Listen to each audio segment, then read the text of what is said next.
Most Christians pray for wealth, but very few develop the habits that attract wealth. Because wealth in the kingdom is not random. It is the result of daily discipline and spiritual alignment.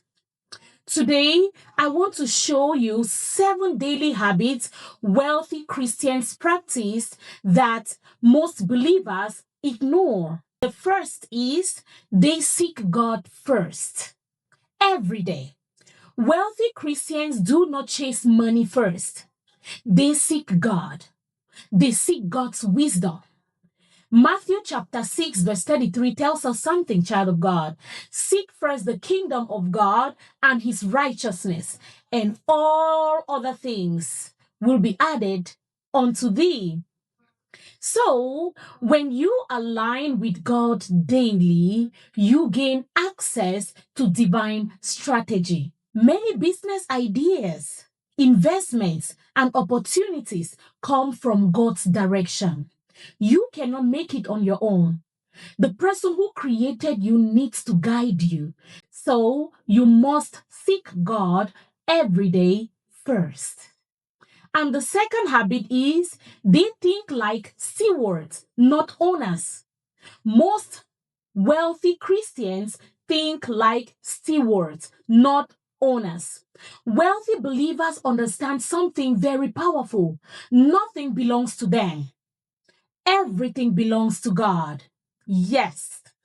Nothing belongs to you. Everything belongs to God, the one who created those things and who gives thee the power to make wealth. Psalm 24 verse 1 says, "The earth is the Lord's and everything in it." This mindset changes everything. Instead of asking, "How much can I spend?" they ask, "How well can I manage what God gave me?" That's the prosperity mindset.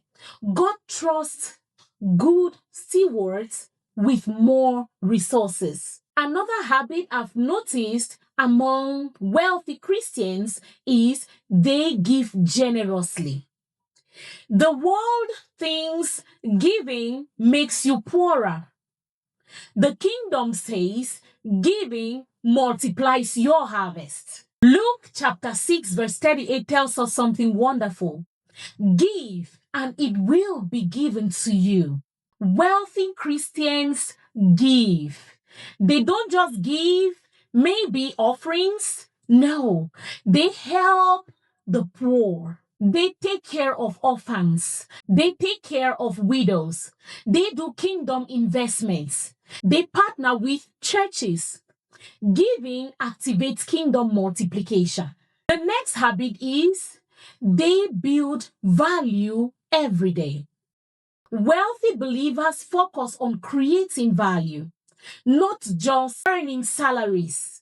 No, they ask themselves daily, what problem can I solve? What value can I create?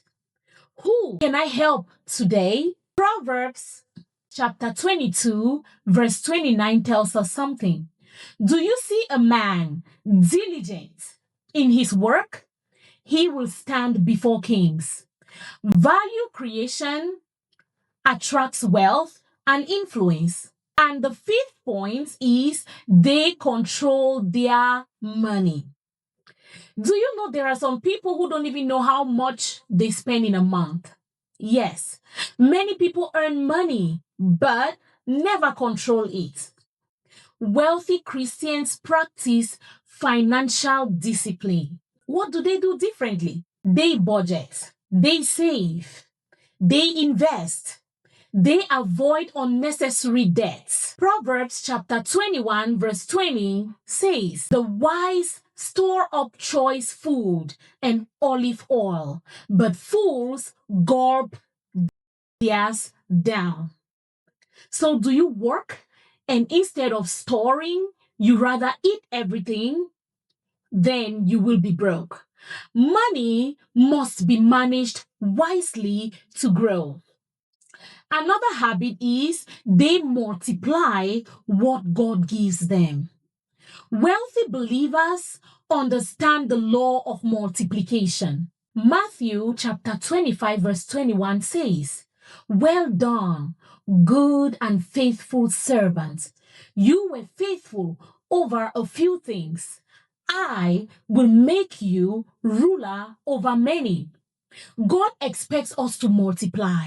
You have to multiply your ideas, multiply your talents, multiply your money, multiply your opportunities. Kingdom wealth grows through multiplication, not stagnation. Another habit wealthy Christians have is they think long term. In other words, legacy thinking. Wealthy Christians think beyond today. They build generational impact. Proverbs chapter 13, verse 22. A good man leaves an inheritance to his children's children. In other words, their goal is not just survival, their goal is legacy. They think long term. What am I going to leave for my children's children? It must not just be money. It could be your faith. It could be just anything. But today we are talking about wealthy Christians, how they think. Wealth in the kingdom is not about greed. It is about stewardship, influence, and impact. God is looking for believers he can trust with resources. The question is not, does God want to bless you? The question is, can God trust your habits? If this message blessed you, share it with someone who needs to hear this. Because the truth is, God is raising wealthy stewards in this generation. God bless you in Jesus' name. Shalom.